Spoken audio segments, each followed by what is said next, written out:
Kababayan, join forces para isabit si Romualdez. Okay, ito yung sinasabi ni Troll Army na nagpo-pointing fingers daw or mga kababayan, yung fingers daw ay patungo dito kay Romualdez. Yung narrative ata ito, mga kababayan, ni Amy at ni Marcoleta. 'Di ba? Yan yung kanilang naratibo, mga kababayan, lahat daw yun ay nagtuturo kay Speaker Martin Romualdez. Well, in fact, mga ka-GP Natics, eto nga yung kanilang pinapakita na paragraph. Graph. Sorry, paragraph. Oh, eto mga kababayan. 'Di ba? Yan ang ano niya. Yan yung kanilang pinagmamalaki ngayon na naglabas daw po sila ng kanilang sariling report, mga kababayan. Pero bago natin pag-usapan yung report na yan, iparinig muna natin dito yung balita. Naglabas ang sariling flood control report ang minority bloc sa Senado sa pangunguna ni Senator Rodante Marcoleta. Pero agad yang tinabla ni Senate President Tito Soto. Live mula sa TV5 Media Center, nangunguna sa balita si News 5 Senate Correspondent Mean Los Bañas. Mean, ano ang laman ng report, ng minority report at saan ito pinagbasehan?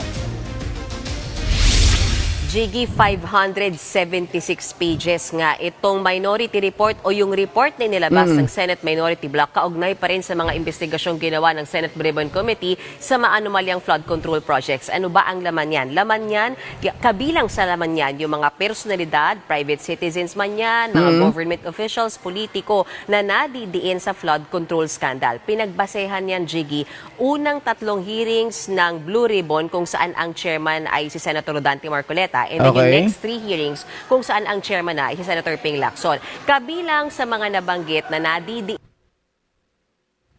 sa mga nangyaring flood control hearings nga sa Senado ay si dating House Speaker Martin Romualdez. Una, dahil iniugnay siya ng mag-asawang kontratista na sila Sara at Curly Descaya. Ayon daw kasi sa kanilang transaksyon sa ilang mga kongresista na ituturo si Romualdez na umano ay kabilang sa mga nangikback doon sa mga flood control projects niyan. Itinuro din siya ng isa pang witness na si Orly Goteza na di umano ay nag-deliver ng male-maletang pera sa kanyang bahay.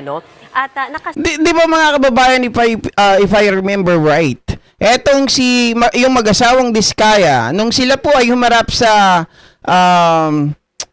camera, ay tawag dito mga ka-GP Natics, ay clear nila. They clarified things, di ba? Na hindi naman sila nagkaroon ng personal na transaction kay dating Speaker Martin Romualdez. Wala silang direct access dito, not even a text messages or a call. 'Di ba? Wala silang number, wala silang hindi sila friend, mga ka-GP Natics. Kaya sabi nila, yun kasi yung binabanggit nung mga tao na nakaka-transaction namin, na binabanggit nila ay ito ay hawak ni Speaker Martin Romualdez. Now, mga kababayan, ang tanong dito, yun ba ay tatayo sa korte? Troll Army. 'Di ba? Kapag wala kang ebidensya, wala kang nagpapatunay, kung sinabi lang ng tao, lumalabas lamang na yan ay hearsay. 'Di ba? Ebidensya pa rin ang magpapatunay. Sinabi ng tao, parang yung kahapon, 2 tao, 2 babae, sabi nila, eto,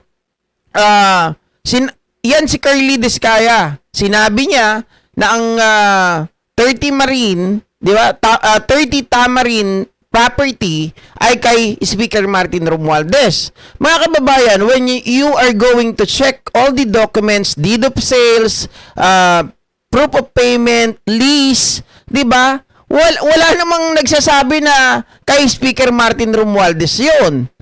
So sa madaling salita, it could be that this Diskaya couple, mga kababayan, is using the name of Martin Romualdez for their own sake. 'Di ba? So, maaring ganun din, mga kababayan, yung nangyari na nakatransaksyon nitong dating Speaker Martin nitong mag-asawang Diskaya, mga kababayan, at sinasabi nila na tao ni Romualdez yun at yung kanilang usapan ay para kay Romualdez. 'Di ba? Oh. Yun ang yun ang point doon, mga ka-GPnatics. Tuloy natin.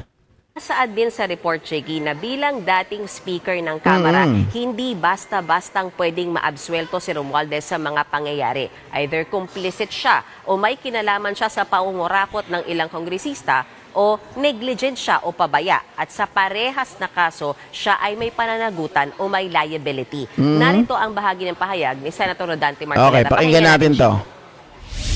Yung arrows kasi, base sa nagtuturo sa kanya at mababasa nyo dun sa kanilang mga testimonies individual.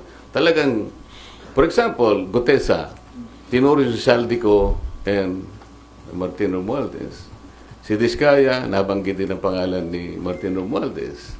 Ito yung sinasabi ko kanina, yung Diskaya binanggit yung pangalan ni Martin Romualdez, pero wala siyang direct access eh.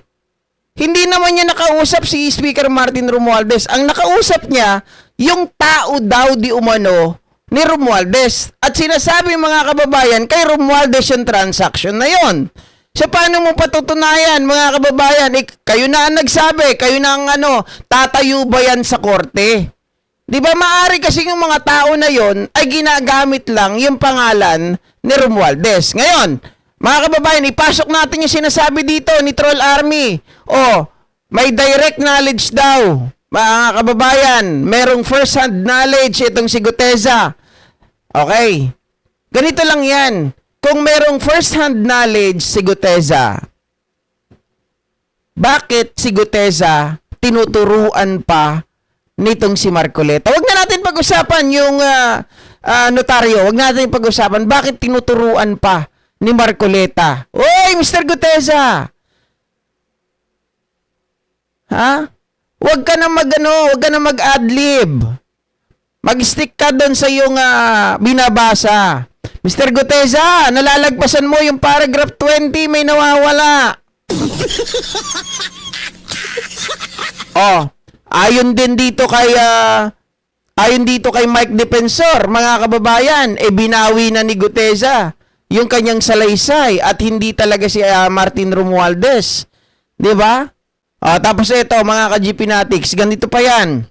Si Gutesa, kung gusto talaga niya i-prosecute si Martin Romualdez, bakit bigla siyang nawala? 'Di ba? Yan ay gawain ng tao gusto lamang ng magpropaganda. Pero bakit ayaw niyang humarap sa DOJ nor sa ombudsman? Ayaw niyang humarap para panumpaan at magpa-cross-examine. Bakit natatakot ba siya? 'Di ba? Troll Army, yung sinasabi mo, katulad nung dalawang babae na nagtuturo di umano na sinabi nitong si Curly Diskaya na ang may-ari ng 30 Tamarind property, mga kababayan, ay hearsay lang. Kasi wala namang katibayan eh. Una, tinanggi pa ni Curly Diskaya. Kung totoo man yon, kung totoo man na sinabi talaga at si Curly Diskaya yung nakausap at nakita nila approximately within 5 minutes, mga kababayan, parang nabubuo lang din yung naratibo ko na someone or the Diskaya is using the name of Congressman Romualdez. 'Di ba? Para sa kanyang sariling interest. So, paano hindi magiging hearsay yun? Hearsay po yun. Kasi nga, narinig dun dalawang babae. Sabi niya, although personal knowledge, although mga kababayan, first tawag dito, nakita niya, 'di ba? Nakita nila etong si Curly Diskaya. Ang tanong doon, ito ba ay magpo-proof na kay Romualdez yung bahay doon sa 30 Tamarind sa Forbes Park? Hindi, 'di ba? Wala kayong deed of sale, proof of payment na nagpapangalan kay Romualdez, yung proof of lease, wala. So, anong tawag doon?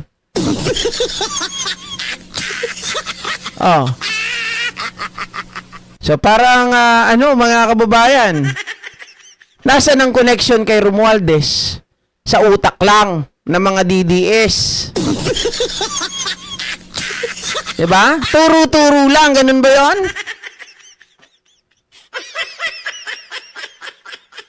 Wala akong makitang matibay na ebidensya to solidify the statement, mga kababayan, or the allegation against former Speaker Romualdez.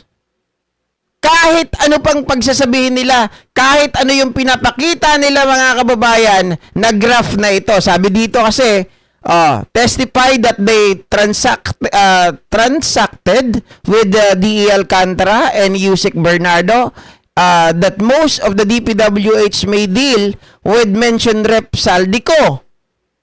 Mga kababayan, tinuturo nila si Speaker. Si Orly Gutesa testified that he delivered luggages containing cash from Rep. Saldico. Pero nasan si Gutesa?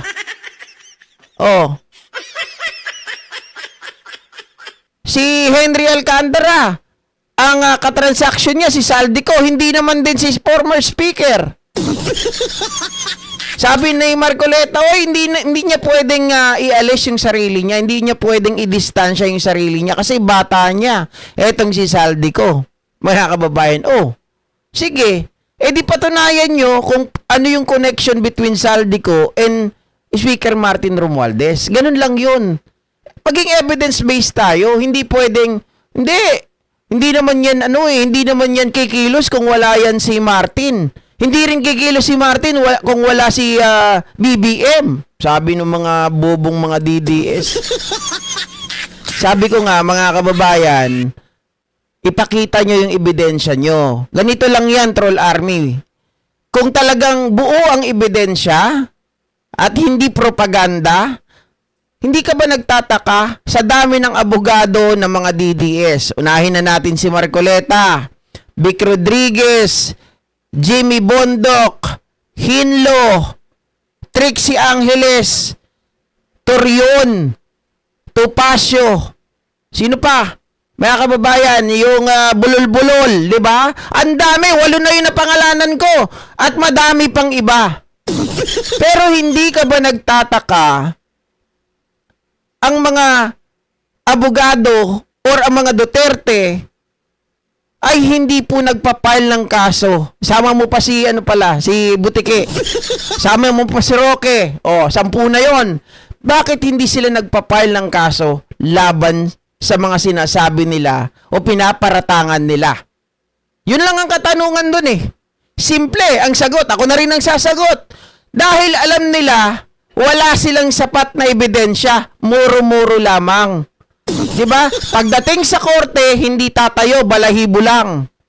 O baka itlog lang ang tumayo. Diba? Alam nila yan eh. Kayo ang magtanong sa sarili nyo, tama pa ba yung sinusunod ninyo at paniniwala ninyo? Binibigyan ko na kayo ng idea.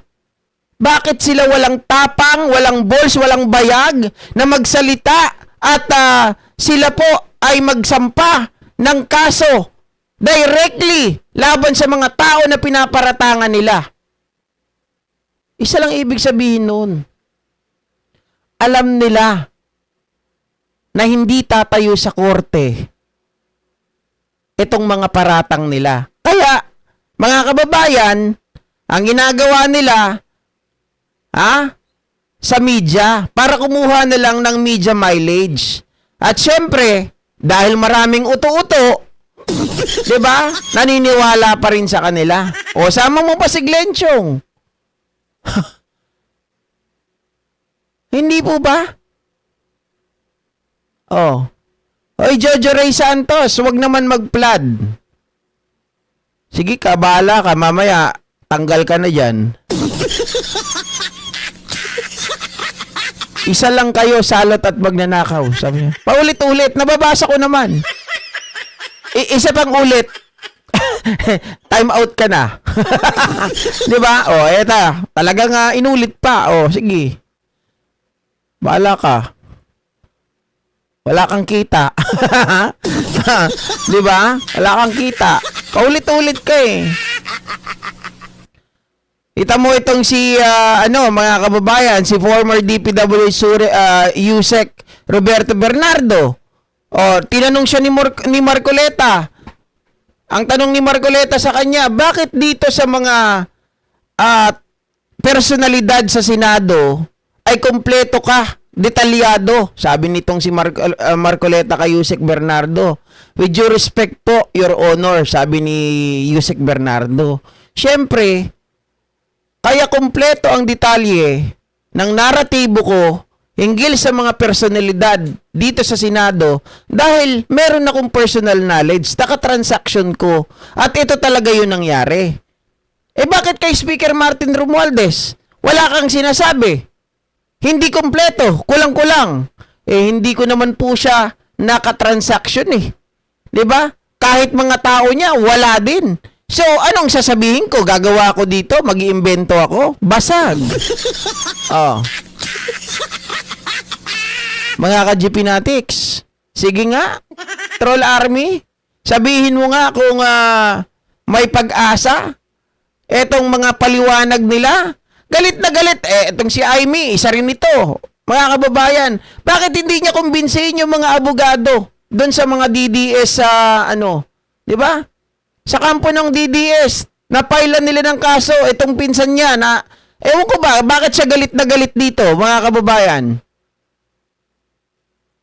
Di ba? Wala talagang nagtuturo, walang direct evidence, mga kababayan, na magtuturo talaga kay Speaker Martin Romualdez. Sabi ni Stephanie, kasabwat ni BBM si Martin. Okay. Sige, granting. Kunwari, tama ka, Stephanie. Dahil pinsan nga, sabi nyo, di ba? Pero, ang tanong kasi dyan, Stephanie, pwede bang sasabihin lang natin, magkasabwat yan, magpinsan eh. Pero ang tanong, tatayo ba yan? Nasaan ang ebidensya nyo? Di ba? Ganun yun. Sasabihin ninyo, si BBM ang nag-utos dyan. Di kasuhan nyo rin si BBM. Hindi siya pwedeng kasuhan kasi may immunity. Di pa impeach nyo kung meron kayong, di ba, meron kayong sapat na kadahilanan or grounds to impeach PBBM. Kasi sabi ko nga sa inyo, mga kababayan, yung betrayal of public trust na pinagmamalaki ninyo dahil sabi nila, ang naratibo nila, hindi. Imposibleng walang alam si BBM dyan. Siya ang pumirma ng 2025 budget. Imposibleng nakalusot sa kanya yan without his knowledge. Tama kayo, mga kababayan. 'Di ba? Pero yung pagkakamali doon, hindi pwedeng sabihin or hindi pwedeng maging grounds to impeach PBBM. Bakit kanyo? Mga kababayan, kung nagkamali man siya doon, 'di ba? Nagkaroon ng tawag natin dito, nagkaroon ng corruption doon. At kung wala naman siyang inutos na, sige, pirmahan ko yung budget, basta yung pera, yung kalahati niyan, idiretso nyo sa akin. Ipupunta ko sa bulsa ko at itatago ko. Kung wala namang ganun, dahil yun ay pulisiya, hindi nyo siya mapapa-impeach. Sabi ko nga, yung nag-file sa kanya ng impeachment mga kababayan, mukhang ang nangyari doon, parang isinave pa yung, di ba, yung ass ni PBBM. 1 year, bar rule. Siguradong hindi makakalusot yun.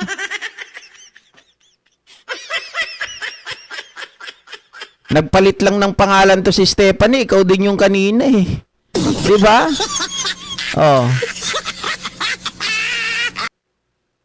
Sabi ni Jack Q, bakit si Amy kapatid, kasabwat din? Oo nga. 'Di ba? Tama, may point ka doon. Hindi po porket magkamag-anak, magkasabwat. At mga kababayan, bago nyo i-link si BBM kay Speaker Martin Romualdez, kailangan patunayan nyo muna na may kasalanan si Speaker Martin Romualdez. Para hindi kayo nag-iiyakan dyan. Diba? Iyak kayo ng iyak. Pinapakinggan nyo lang si Marcoleta. Pinapakinggan nyo lang si Amy Duterte.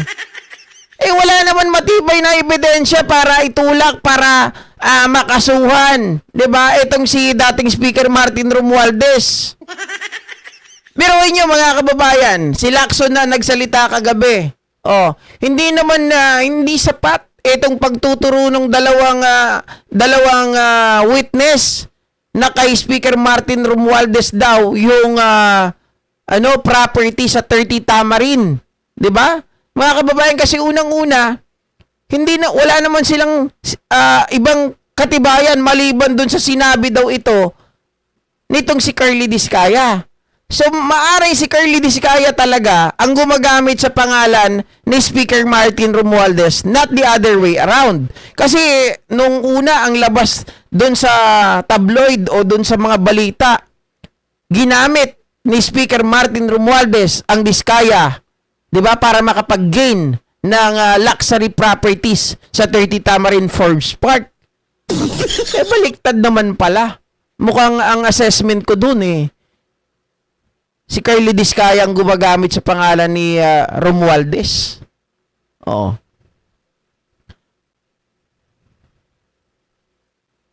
Utak ni Marcoleta from outer space. Oo. Sabi ni Mimi, ka-GP, gusto namin si Sara Kawatan ang ma-impeach, but biglang si BBM na. Wala naman, di naman nila mapapa-impeach si PBBM Mahina yung ipinail na impeachment case laban sa kanya. Takot sila baka tumakbong presidente si SMR kaya todo sira sila. Yun nga yung nakikita ko, Ma'am Lori Pajardo Nakikita ko pa nga yung post yung dalawa ni ni Ma'am Heidi Arok. Maano ko lang sorry kung nabanggit ko kayo kasi natutuwa ako dun, puro Ilocano yung mga nagko-comment. Mga kababayan, pero totoo naman talaga, 'di ba? Merong mga nagko-content talaga against sa Romualdez na pro-admin, 'di ba? O kahit na wala naman silang nakikitang ebidensya. O ngayon hanapan mo ng content, hindi nagko-content. Pero pag sasabihin ka agad na makakasuhan na. Wala pa rin naman. Tingnan na lang natin, sabi ni Stephanie. Saan natin titingnan? Sir, hindi pa nakapunta si Curly sa Forbes. Hindi niya din kilala ang dalawang marites. Well, iba yung iba yung nyo diyan Ako ang take ko diyan, nagsisinungaling itong si Curly. Okay, nagsisinungaling itong si Curly. Mga kababayan, kasi bakit ko sinabi na nagsisinungaling? Nakita nyo naman pati Senado, tinatarantado niya, 'di ba? Tinatarantado niya hinggil dun sa mga ledger na hawak daw nila. Ngayon iba na ang tinuturo. Lahat sila ginagamit ni Romualdez para diretso damay kay PBBM. Yun kasi ang totoo, mga kababayan. Si PBBM talaga ang punteriya nila. Kaya lang, matibay na pader etong kay Romualdez Sa impeachment, mga kababayan, naalala nyo, sinabi ni Sara Duterte, umamin siya? Nung sugar fiasco pa lang, mga kababayan, ay nag-isip na sila na ipa-impeach si BBM. It just so happen, mga kababayan, and very unfortunate to them, dahil si Romualdez yung nakaupo na Speaker of the House. Kung wala si Romualdez that time, mga kababayan, at natuloy yung plano nila Gloria na palitan si Romualdez, maaring wala na si BBM ngayon. Mga ka-GPnatics, kaya sinisira nila ng gusto si Romualdez para makapag-direct sila dito at malink ang pangalan nitong si BBM. Diba? Ka-GP, nabasa mo din yung mga vloggers. Oo, nabasa ko yun. Ewan, wala namang ebidensya kaya former House Speaker Martin Romualdez laging nakapokus. Kaya nga 'Di ba? Magkakababayan. Tapos nagtataka talaga ako dun sa sinasabi nila Amy na bakit daw ganito, mga kababayan. Kapag mga senador daw guilty. Kapag si Speaker Martin hindi daw. Anong klaseng pag-iisip yun, mga ka-GPnatics? Sabi ko nga dapat kayo magpakita ng ebidensya para maituro si Speaker Martin o si dating Speaker Martin Romualdez. Kung wala, manahimik kayo. Diba? At yung mga iba, si Alcantara, si Bryce Hernandez, pinagtuturo kung sino-sino, at papunta lahat sa direksyon ni Martin Romualdez. Direksyon ni Martin Romualdez. Mga kababayan, buang ka talaga, Marcoleta. Ewan ko sa'yo. Oh. Diyos mio, Marimar. Ano pa yung sinabi ni ano dyan, ni Aimee? Meron bang mga sinabi si Aimee dyan, mga kababayan? Ito. Yung mga may kasalanan ay ang matakot. Ang mga nag-iingay pa ang sinisindak. Eh, gusto ko lang i-rectify, umattend ako nung unang hearing na chair na si Senator. Ang nag-iingay pa daw ang tinatakot. Sino ang tinatakot? Si Guteza? Mga kababayan, discretion niya yun. Pag lumabas siya para patunayan na totoo yung kanyang mga sinasabi. Yung kay Saldico, mga kababayan, ganito lang din yan. Troll Armies, Stephanie, makinig kayo. Kung sinasabi nyo na yung paglabas ni Guteza at ito ay sinusundan ng pahayag nitong si Saldico, ganito lang yan. Bakit itong mga ito na nagsasabing si Speaker Martin Romualdez ang utak ng lahat? At sabi pa nga ni Saldico, kahit 5 duling, walang napunta sa kanya. Naniniwala ba kayo doon? Diba? Ganito lang yan. Bakit sila nagtatago? Bakit ayaw nilang lumabas? Bakit ayaw nilang sumpaan yung kanilang mga bintang? Diba? At sabi pa ng Supreme Court, mga kababayan, bilang isang pugante, okay, pag pugante ka, you cannot seek a justice relief. Kailangan pumunta ka muna, mga kababayan, umuwi ka ng Pilipinas kasi flight is a sign of guilt. Diba? Bumalik ka sa Pilipinas, panumpaan mo yan, magpa-cross-examine para patunayan mo yung allegation mo. Otherwise, those are all hearsay. Mga kababayan, ang bigat niyang mga sinasabi nila, ano yan? Bigat lang yan, mga kababayan, sa mga DDS. Yan ang totoo dyan. Mabigat lang yung mga sinasabi niyan sa mga DDS. Pero sa mga matatalino, sa taong bayan na naniniwala at nakikita, mga kababayan, kung ano ang sinasabi ng batas, wala yan. Walang bigat yan. Doon lang yan sa mga DDS may bigat. Kita mo, very selective sila Sabi nila nung una, umuwi ka na, Saldico. Sabing gano'n, di ba? Umuwi ka na, Saldico. At sagutin mo ang mga allegation sa'yo. Nung may lumabas na video, 5-6. Mga kababayan, biglang puunan nila si Saldico. Di ba? Biglang si Saldico na ang pinakamagaling sa kanila. Walang ya. Ibang klase talaga yung mga DDS. Diyos ko. Wala yan. Kahit magsama-sama pa kayong minority members dyan sa Senado, kung ano yung sinasabi ninyong committee report ninyo, at paniniwala nyo yan. Diba? Pero kung walang ebidensya, yung paniniwala ninyo, kung pwede, lunukin nyo na lang.